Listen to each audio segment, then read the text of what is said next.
Hey everyone, Gary here with RoXolid Productions and Murph the Beabull next to me. You guys have seen or heard the dogs at least running around in some of the videos. This is Murphy the Beabull, half Beagle, half Old English Bulldog. And I figured I'd sit down this time on the couch versus in front of the TV. And July is over, we're heading into August. I figured I'd go through some of the questions that we had that came through the channel and kind of do a mailbag. And if this works well, we'll do this at the end of every month. If it doesn't do well, we tried it to kind of see what could happen. So let us go through here. So we're basically going to go through questions on different videos that we've shot here on the channel and kind of share what everybody's asking with everybody else. So this first one here comes from DLVH007. Thank you for the informative video. I'm looking to cut the cord from a DirecTV bill of well over $100 with my DVRs and Total Choice package. Very similar to where I was at. Can you tell me if there are taxes added to the packages? Also, do you have to sign a contract for a period of time, and what is that period of time? As of right now, I've still been on the trial or the demo for DirecTV Now, so I haven't actually gotten a bill. That being said, there's no contract. That's one of the things that AT&T and DirecTV use to help promote the service when they launched it, was the fact that there would never be a contract. Never is a strong term. There isn't a contract at this point in time. Everything that I'm reading, the charge you see as far as $35, $50, $60, $70 per month, that's what you'll see at the end of the month on your bill without any taxes right now. So thank you very much for that question. The next one comes on our breaking Super NES Classic pre-orders, now available in the USA.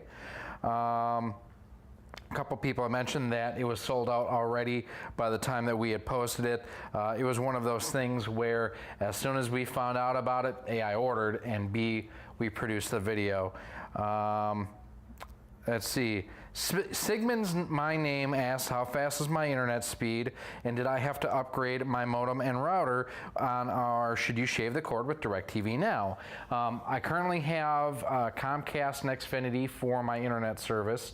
I have a plan right now that is basically I'm paying $40 a month, and that gets me 75 megabits down, and I forget what the upload speed is. It's 10 or 25 megabits up with their blast speed increase and whatnot on there. And then, like I've mentioned on some of our cord cutting videos, it also includes basic cable TV channels. So I get my NBC, ABC, CBS, Fox, PBS through there. I get like QVC and some of the other like MeTV, other channels like that I would normally get over the air, come right through there. And I've got everything tied into my my Silicon Dust HD home run, which it works really, really well. I know I've talked about it a lot, kind of like I did with the Nvidia Shield TV, where I've talked about it quite a bit.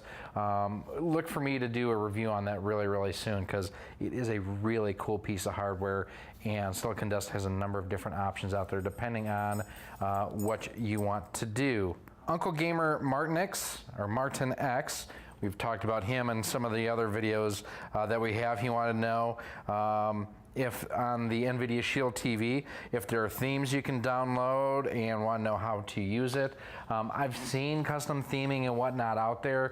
I've generally just used the regular interface that the Android TV provides through the Nvidia Shield. It's snappy, it's easy to use, it's pretty intuitive. There's other stuff out there. Here comes Pinetop, by the way. He is, what do we figure, half Australian Shepherd, half something or other. Strange dog. He thinks he's a cat. Good dog, though. Molly the Borador is laying down on the floor. That half lab, half border collie. Wow, I'm getting tired. But yeah, there are a couple different themes and stuff you can get out there if you want for the Android TV. He also wanted to know how to play Google Play movies and music. I've actually shot a video. If you look down in the comments below, it will have that covered for you as far as how you can quickly and easily access your existing Google Play content on there. Robin Cobb wanted to know if I've made any recordings through the Live TV app yet that's available on the Nvidia Shield TV. No, I haven't. I've actually subscribed to the Plex Pass and used the Plex DVR. As of today, Wednesday, August 2nd, they've actually just pushed out an update to the Android app where you can do the live TV channels and everything on your devices. I haven't seen that that update hit quite yet. I'm hoping it hits soon. Hey, hot dog. So it's really, really good. Cyrita McElroy Green asks on our DirecTV Now cord cutting video, the first one, not the part 2, and she's actually the one that I referenced in part 2, is she asks or mentions, thanks, very informative, help me with my decision. One real question, parental controls, are there any? If so, how good? Looking at the AT&T DirecTV website, they say right on there are no parental controls at this time. It is looking, or they are looking for something to add parental controls in the future. What I would do is if you have channels that you're kind of questionable on whether or not you want to have unlimited or unfettered access basically to, use the apps for individual channels whenever possible using your DirecTV Now login, and a lot of those have the parental controls right on it. I know like HBO Go, perfect example, it has that on there. Danny C brings up, you're going to play, this is on our should you buy an AV to HDMI adapter. If you're going to play a real hardware NES on an HD TV, having Kevtriss's high def kit installed in it is no doubt the way to go. The AVS from Retro USB is also an excellent option. More of a statement than a question, but completely agree. If you have an original Nintendo Entertainment System, the toaster, basically, I highly recommend, if you want to do HD output on it with an HDMI cord, there is, feel free to Google it, there's a guy out there named Kevtriss who has a high definition HDMI upgrade kit available for it. It's super cool. They're not cheap, but the results are outstanding. I recommend that if you're looking to connect to an HD TV, if you don't have a tube TV and whatnot.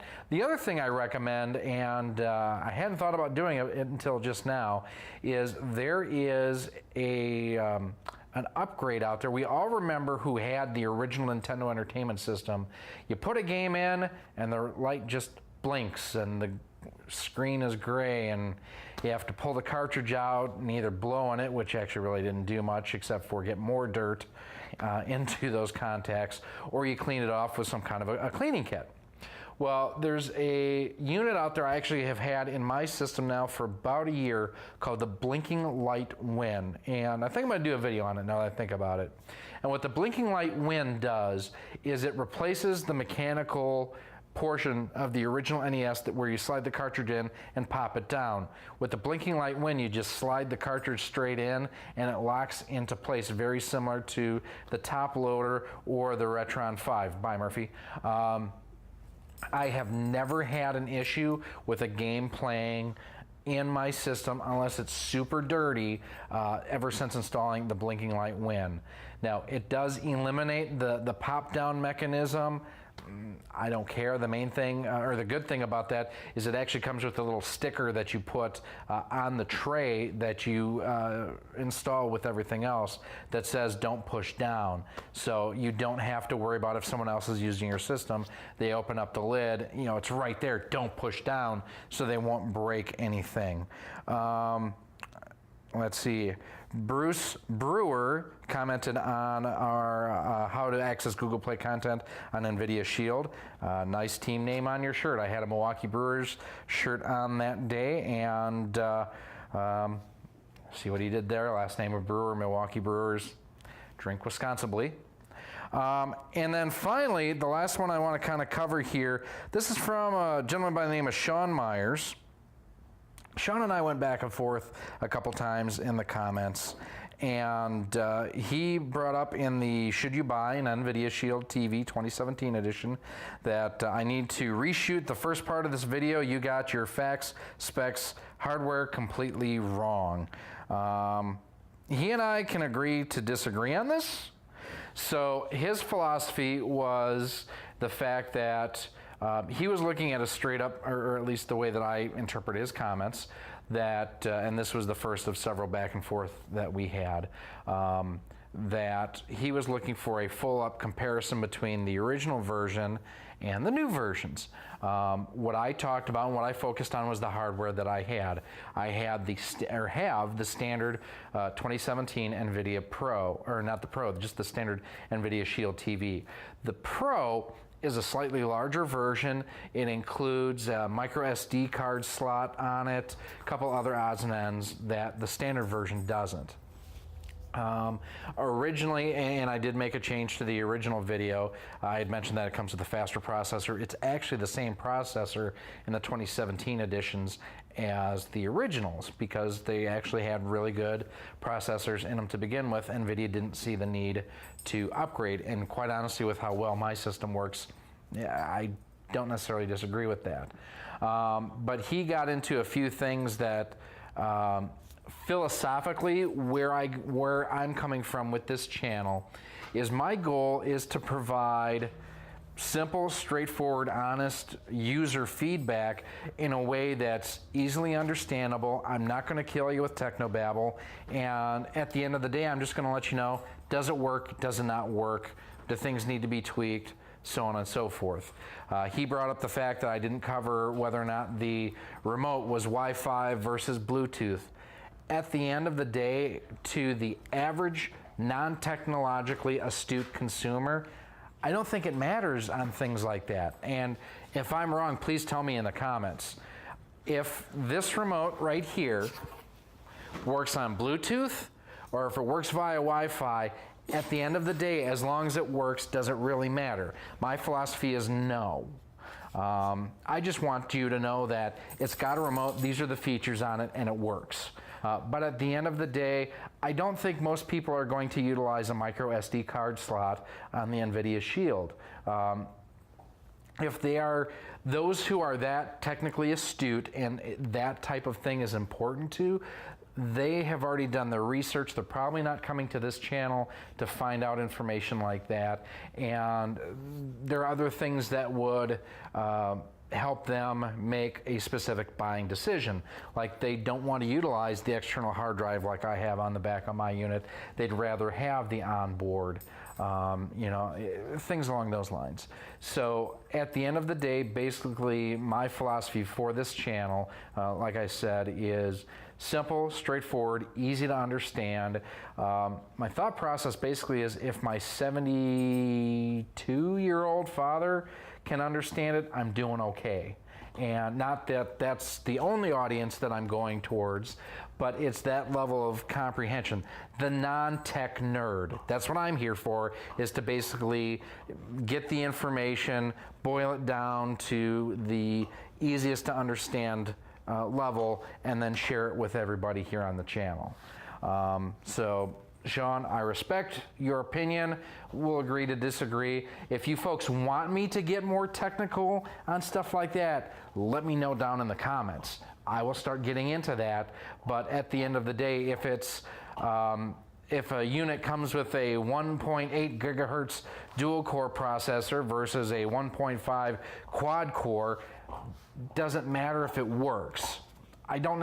We get so hung up on tech specs and technobabble a lot of times that we overlook the simplest thing at the end of the day is, does it work? And that's essentially why I started the Should You Buy series. Should you buy the Nvidia Shield? Should you buy that AV to HDMI adapter? Should you buy the 8-bit DO NES Classic controller? Stuff like that. So I'm going to continue with that philosophy. If you as the audience wants to see it in a different way, please let me know.